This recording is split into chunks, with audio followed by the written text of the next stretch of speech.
નમસ્કાર મારા વહાલા વિદ્યાર્થી મિત્રો, આજે વાત કરીશું ધોરણ 9 વિષય કોમ્પ્યુટરના ચેપ્ટર નંબર 13 ઇન્ટરનેટનો પરિચયના સ્વાધ્યાયના સંપૂર્ણ મિત્રો એમસીક્યુનું સોલ્યુશન આ વિડીયોની અંદર મેળવીશું. એ પહેલા જો ચેનલની અંદર પ્રથમ વખત આવ્યા છો તો મિત્રો ચેનલને ખાસ સબસ્ક્રાઇબ કરી દેવી. મિત્રો પ્રશ્ન નંબર 1 વિકલ્પના જે પ્રશ્નો છે તેનો સાચો જવાબ આપણે આપવાનો છે. પહેલો પ્રશ્ન છે ઇન્ટરનેટ માટે સૌથી વધુ બંધબેસતી સમજૂતી કઈ છે? તો એની વ્યાખ્યા શું છે? તો નેટવર્ક જે છે તેને ઇન્ટરનેટ કહેવામાં આવે છે. નંબર 2 નીચેનામાંથી કઈ વિગત નેટવર્ક દ્વારા વહેંચી શકાય છે? તો આપેલા તમામ એટલે કે માહિતી સોફ્ટવેર અને હાર્ડવેર દ્વારા આપી શકાય છે. નંબર 3 પરસ્પર જોડાયેલા કોમ્પ્યુટર કેટલાક નિશ્ચિત શિષ્ટાચાર અને નિયમોનું પાલન કરે છે તે જરૂરી છે. આ શિષ્ટાચાર નિયમ જે છે તેને શું કહેવાય? તો તેને મિત્રો પ્રોટોકોલ્સ કહેવામાં આવે છે. ત્યાર પછી વાત કરીશું નંબર 4 નેટવર્ક દ્વારા જોડાયેલા કોમ્પ્યુટર દ્વારા સરળ કાર્ય પદ્ધતિની ખાતરી નીચેનામાંથી કયો પ્રોટોકોલ દ્વારા આપવામાં આવે છે? તો મિત્રો આપેલા તમામ સાચા છે. એફટીપી છે, આઈપીસી છે અને ટીસીપી છે. નંબર 5 નેટવર્કની અંદર મશીનને અજોડપણે ઓળખવા માટે શું જરૂરી હોય છે? તો આઈપી સરનામા જરૂરી હોય છે.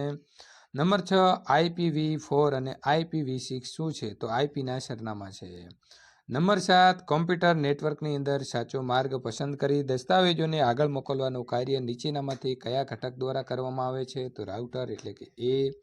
નંબર 8 નીચેનામાંથી કયું સાધન મોડ્યુલેશન કરે છે? તો મિત્રો આવશે મોડ્યુલર એટલે કે સી. નંબર 9 નીચેનામાંથી કયું સાધન ડીમોડ્યુલેશન કરે છે? તો ડીમોડ્યુલેટર. નંબર 10 નીચેનામાંથી કયું સાધન મોડ્યુલેશન અને ડીમોડ્યુલેશન બંને પ્રકારનું કામ કરે છે? તો તેને કહેવાશે મોડેમ એટલે કે સી ઓપ્શન સાચો છે.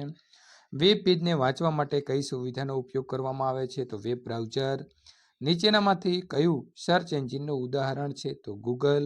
નીચેનામાંથી શેના દ્વારા વેબ પેજને અજોડપણે જે છે તે ઓળખાવી શકાય છે? તો યુઆરએલ એટલે કે યુનિફોર્મ રિસોર્સ લોકેટર. વેબ પેજના સમૂહને કયા નામથી ઓળખવામાં આવે છે? તો વેબસાઇટ્સ એટલે કે મિત્રો એ ઓપ્શન સાચો આવશે. નંબર 15 નીચેનામાંથી કયા ટૂલ દ્વારા વેબ પેજ સુધારી શકાય છે તથા દસ્તાવેજની અંદર આવેલી લિંક ગોઠવી શકાય છે? તો આવશે સાચો જવાબ B, hyper text markup language. Number 16 અંગત રોજનીશીની જેમ નીચેનામાંથી કઈ વેબસાઇટ એક વ્યક્તિ દ્વારા ઉપયોગમાં લેવામાં આવે છે? તો બ્લોગ એટલે કે સી. પ્રશ્ન નંબર 17 નીચેનામાંથી કયા પ્રકારની વેબસાઇટ મંચ ઉપયોગકર્તાને તેમાં આવેલી માહિતી સુધારવાની સુવિધા પણ આપે છે? તો એ સંયુક્ત રીતે કાર્ય કરી શકાય તે પ્રકારની મિત્રો હોવી જોઈએ.